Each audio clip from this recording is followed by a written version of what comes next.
SD Prep Track. We are here with renowned race walkers Nick Christie and Natos Guevara. They just went 1 and 2 at the running store, I believe, running store mile. Tim Seaman mile. Tim Seaman mile, racewalk mile here at the number 5 Summer Nights All-Comers Meet at Balboa Stadium. Do you guys want to tell us about your guys' races today? Oh yeah, so I mean, both of us have been talking a lot of trash to each other, at least in our spheres. So it was pretty fun. I mean, like, this is kind of a low-key race. We had our 20K Nationals about a month ago, and Natos took me out over there. So I've been, working as hard as I can to make sure he doesn't ever win again. Yeah, no, we're definitely well aware of the little trash talk. We're just doing it to get some attention, to keeping it friendly, but at the same time trying to bring some attention to the sport. And yeah, like you said, we switched places today. Nick got the better of us both. Topped me off by about 8 seconds, maybe 10 today. So we had a couple workouts the past couple weeks, but he definitely, even in those workouts, he was beating me to the finish line. So. Okay, and both you guys went 1 and 2 at USATF Outdoors. Yes. A couple weeks ago. Looking back at that, how did those races go for you? Are you guys satisfied with your times there? Yeah, the times are okay. I mean, like, I had some issues mid-race, and Natos really took advantage of that at the end of the race and killed me the last 500. Put a 6-second gap down there. But yeah, I mean, like, I was stoked for it. I mean, we both went out hard. We both PB'd. It was a lot of fun. Yeah, if you actually want to watch it, the last lap of the race is actually on USATF, and we also put it on YouTube. Check it out. It's pretty ridiculous how close it was. It's probably one of the most exciting outdoor races that race walking has seen in a long time. But a lot of back and forth. Yeah, a lot of back and forth. But is the highlight of my season. I had personally 3 races with 3 consecutive PRs from Pan Am trials, and then to Pan Am when we were in Peru, and then right to outdoors, 3 consecutive PRs. Yeah. And summer training is going on right now. Do you guys have any goals coming into the fall this year? Yeah, so big race that we're gonna have. We have this junior race walking camp. It's in San Diego every year. Okay. So if there are anyone interested in race walking, you can contact us. And we can put you in touch with the right people and how to get in the event. But there'll be a big race in Tijuana on, I think it's in the end of December during the junior race walking camp. Okay. And then the US 50K Nationals, which has distances all the way from like 5K up to 50K, will be in San Diego January 20th. Okay. So that's we'll come check it out. Yeah, that's a big deal. Yeah, same deal. It's we do this once a year. And we always take some time to either help out or to just gather the race walking community in the United States in one spot so that we all get really good competition. We always have more than like 20 people line up for sure, and these are the most competitive juniors in the entire nation. And it sets up for good PRs, and this year is going to be the first time we have it in Tijuana. So it should be for even better competition, because a lot of the juniors in Mexico are some of the best in the entire world too. Yeah. And you guys are San Diego Section alumni, yes, indeed, in fact, and as well as Alex Belavance as well from El Cap. What school did you guys go to?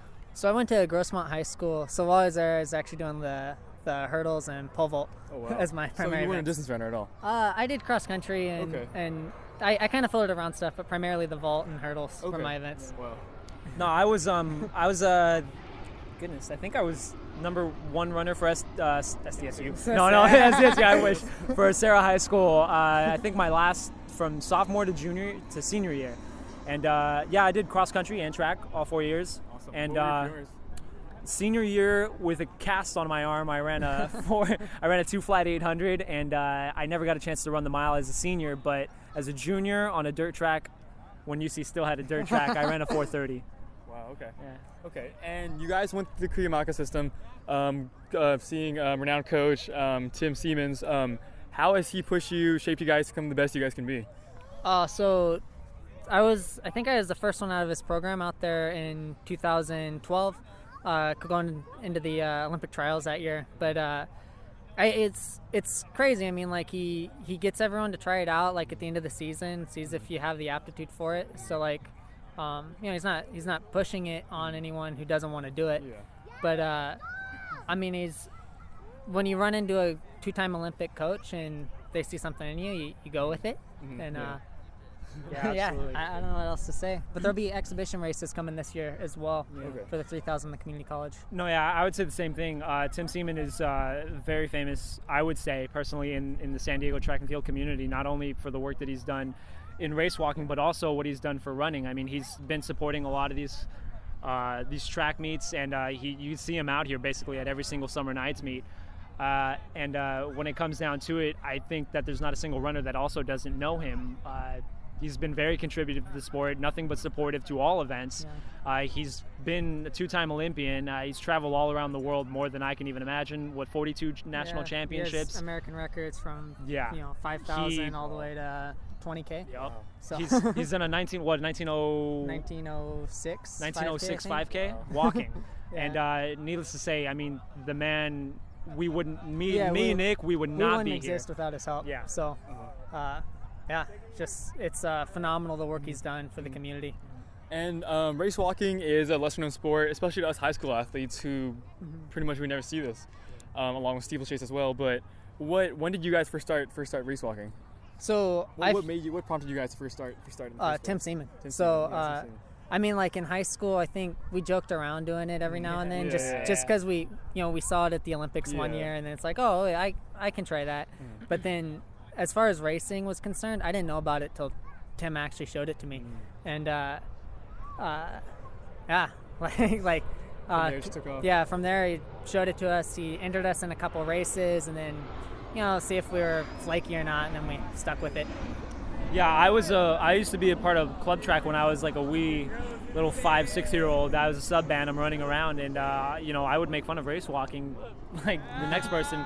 Little did I know, I mean, 2 years into junior college, I transfer over to San Diego State. San Diego State doesn't have a track team because of Title IX, and what else am I going to do with my track and field career? So Tim comes back to me and he's like, hey, look, I know you did 2 years for me in junior college. Why don't you give race walking a shot? Next thing you know, within that first year, I'm flying off to Canada. The next year, we're flying to Italy. The next year after that, we just came back from Peru. Yeah. It's China, Russia, you name it. We've been there. We're going there. Yeah. Awesome.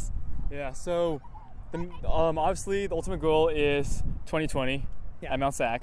What is your guys' plans in the next couple years leading up to that? So, I mean, my goal is to double in the 20 and the 50K. So, I mean, that's that's the pinnacle. Like, there are a lot of big guys who are doing it. How much rest do you have in between? 7 days. 7 days, okay. Or 6 days, depending on the race. Okay. But, so getting ready for that. And then, I mean, Mount Sac, it'll be awesome to be up there because we all did the Mount Sac cross country. Cross country, yeah. Yeah, so it's, I have good memories there, or bad memories, however however you remember that race. But I'm excited to go up there. Yeah, I same goals. I'm not sure about the 50 just yet, but definitely the 20. I want the standard, and I'm sure Coach would agree, and I'm sure Nick's chasing after it too. But we both want the American record. American record. We both want the American record. It'll be gone in 4 years. You can quote us on that.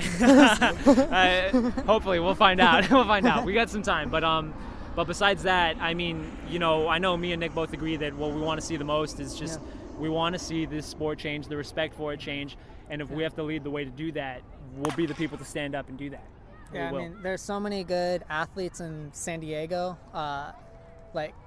that don't know about the event, that compete in, everything, and probably don't perform it as best as they could in all events. But there's a great resource in, top quality race walkers out here. So if anyone has any questions about it, wants to try it out, send us a message, and we'll do the best we can to start you on a cool path. Yeah, awesome.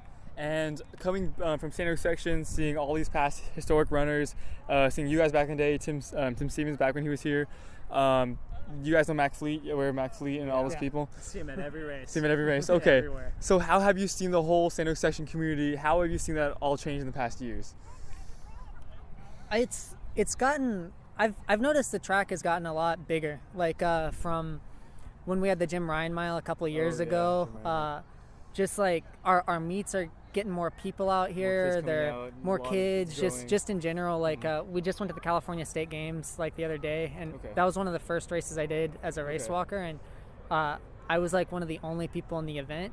But just like watching all of the events, they're filling up a lot more now. Just in San Diego, and I think that's because clubs like you are starting up and you're getting the information out there that track exists. Yeah. No, yeah, the track and field community in San Diego has always been one of the strongest areas, I would say, in the entire country. Yeah.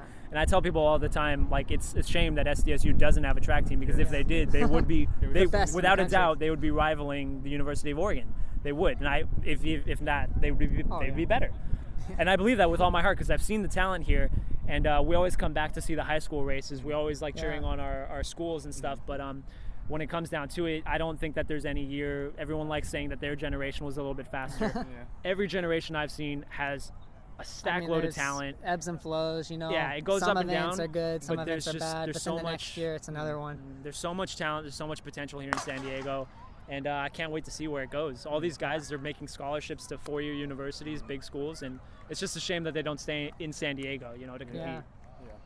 And so now in San Diego, I'm sure many people would like to know, what were the top schools when you guys were around? Because for us, who are some names? They'll throw some out. Mount Carmel, Cathedral Catholic, Del Norte, fairly new, not around when you guys were there.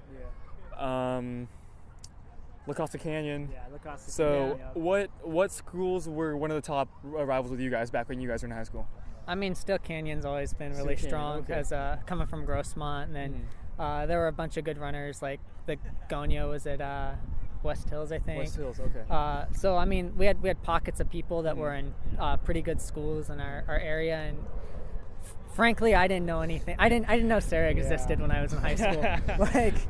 I just knew my area. No, I remember La Costa Canyon definitely had some really stacked team the with Fox brothers, the Fahey brothers, the Fahey brothers were quick. And the girls team with NXN. Yeah, exactly. And then for me, it was Patrick Henry. They were in our division. Oh yeah, Ryan Urie Patrick Henry was always Ryan good. Urie took the course record for Morley Field. Oh wow. Ridiculously fast. He was like some sub 14:30 time.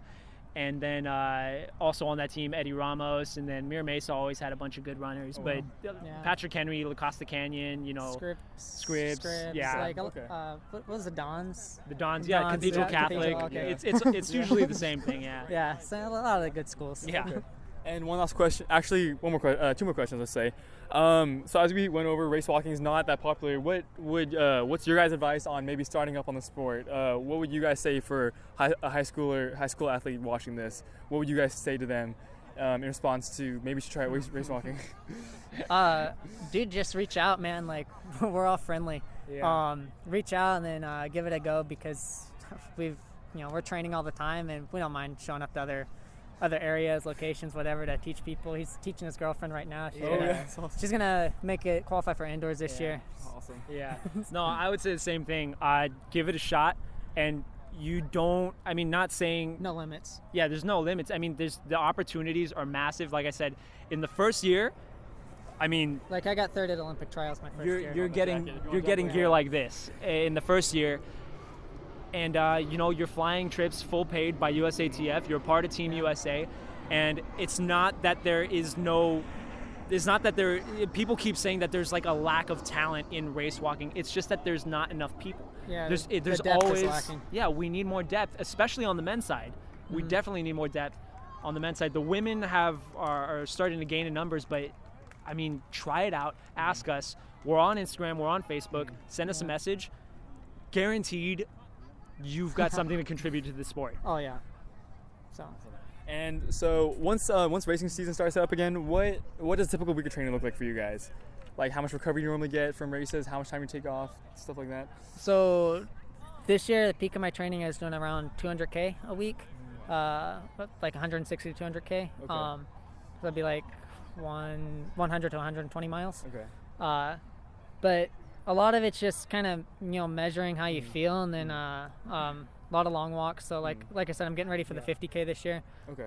So just like I'll do 40K long sessions, 35K sessions, and then like our speed work will be like something like 15 times 1K, or 5 times like 5K, 6 times 5K, 4 times 4K, 1K, like 5K, 4K, 3K, So 2K, more 1K. than what us high schoolers doing at the cross country level. Yeah. Yeah, Like and maybe like just 2 mile. Imagine same types of intervals, just longer. Yeah, Just longer. And we'll do varying mixes of stuff. So like when we were getting ready for this mile race, we were doing like 1,000 ladders. So like 200, 400, 600, 800,000, then back down. We'll have like our speed work, 1,000 breakdowns, and we'll do that like 3 to 5 times, and then it's just building it up. I mean, like like you'd expect. Yeah. Like we didn't start doing 40Ks from the beginning. I mean, we've had a few years to get used to that, and then. And do you guys ever cross train or anything, swim, bike, or strictly walk? Or? So I bike a lot more for cross training. I know some of the guys like to run. Yeah. We run maybe 2 to 3 times a week. Do weights 2 to 3 times a week. I mean, weights are big. Like that's like if you're not in the weight room, then that's usually when you're starting to get injuries and everything. And exactly. So to clarify the misconception, race walkers do run as well. Oh yeah. Yeah. Okay. Oh yeah. Okay. No, we literally we opened up the season with a Santa Claus mile. We were all wearing Santa Claus suits, and we're both under 5 minutes clean on any given day. It's like it's not around. Yeah. It's fun. It's just Okay. And one last question: what is your guys' favorite pre-race meal on meet day? Pre-race meal. So today I'm in the off season right now, so.